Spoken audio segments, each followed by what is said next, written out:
Hi, this is Sharon Cole from Waterloo Therapies, and in this video I thought we'd have something a little bit more light-hearted and talk about the hand reading grid.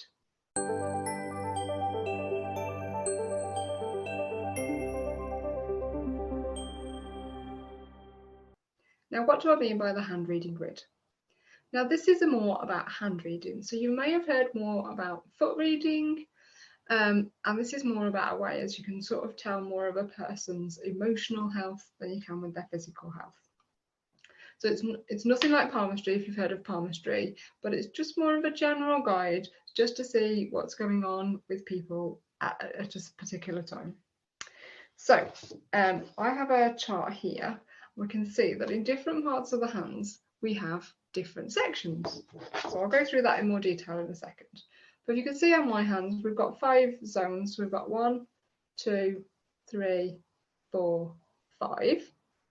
And we've also got 5 zones going this way. So we've got 1, 2, 3, 4, 5. Now each of those zones are going to tell you something different about the emotional side of that person. So let's start with the horizontal ones. So going down here, can you see that? Okay, so we've got over here, we've got our thoughts down the thumb, we've got feelings, we've got creativity and doing, we've got communication, and we've got family and security. Okay, so when we think about the thumb, we think about thoughts. So anything that's going on in our head, any thoughts we're having. This also includes any intuitive thoughts that's going to be showing up in the thumb.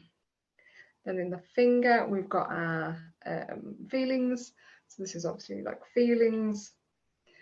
Then we've got creativity and doing. So this is what I like to think of as the action section. So are we actually taking action on our thoughts and our feelings? Are we actually doing something about it? It's also about creativity and how we express ourselves. Then we've got the communication side. Are we communicating effectively? Do we communicate at status and different levels? And then we've got family and security. And then again, going across the other way, across the top, so all across the tops of the fingers. So you can see on the chart at the bottom. And a good light, so I can see it. So you've got thoughts going across the top, then you've got feelings, then you've got creativity and doing, your action point, then you've got your communication and your family and security. So you've got this grid that goes across as well. You've got thoughts, you've got feelings, you've got creativity and doing, you've got communication, and you've got family and security.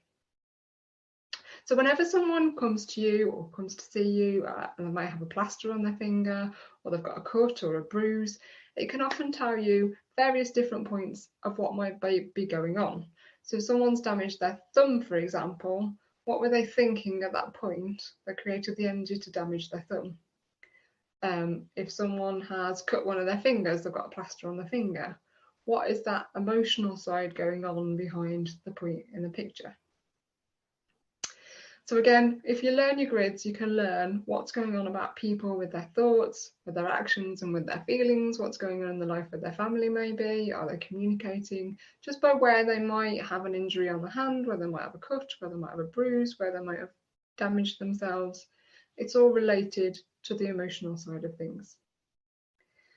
Now, the other thing here is some of them, you may notice we've got the downs and the crosses, which are going to at some point create a double.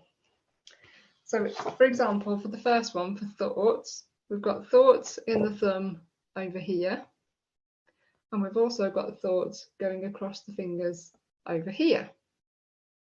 So you can imagine this top bit of the thumb, so we've got this bit is thoughts and this bit is thoughts, which means this bit is a double whammy for your thoughts. So if someone's hurt their thumb, they've definitely got something going on which is painful for them to think about. Make sense? So again, this one down here is feelings, and across here is feelings. So here is the double whammy point. That's the double feelings point. So if someone has had an injury here, it's common, some people do hurt their index finger, but if someone's had an injury here, that's quite a lot related to their feelings. Then we've got our creativity and doing side. With our creativity and doing side, which again means this bit in the middle of the palm is the double whammy for the creativity and doing. Now, interestingly enough, in reflexology, if you've seen any of my other videos, the solar plexus, which is a point to release stress, is also the point we work here. So this is a point for lots of people who are struggling with the action, struggling to match their thoughts and their feelings and take action about it, who are struggling to express themselves. All of that creates anxiety and stress. And this point here is our stress point as a reflexology point. It's the solar plexus point. It's the one we work to help relieve stress. Interesting thought. Anyway, moving on, we've then got communication down here and communication down here. So anything more in this part of the hand, sort of more down here, is going to be related to communicating and how you're communicating. And then at the end, we've got family and security and family and security. So anything down in this part of the hand is going to be your double point for family and security. So it's really interesting to just observe people, observe yourself. Is there any particular point when you're particularly anxious? Do you particularly pick at a finger, or are you fidgety with any finger? Is there any particular place you prefer to wear your rings? If you wear a lot of rings, are you adorning a particular place that's covering a certain emotion that you need to work through? Take it for what it is. It's nothing in depth, but just notice people and notice yourself, and you might just find something you need to work on. Because let's face it, this is about the self-care, so it's about looking after us so we can look after others. So if this can just give us a bit of a hint and tip about where we might just need that bit more emotional self-care, then it can be a really useful point. So I hope you found that quite interesting. Thank you for watching, and I'll see you soon.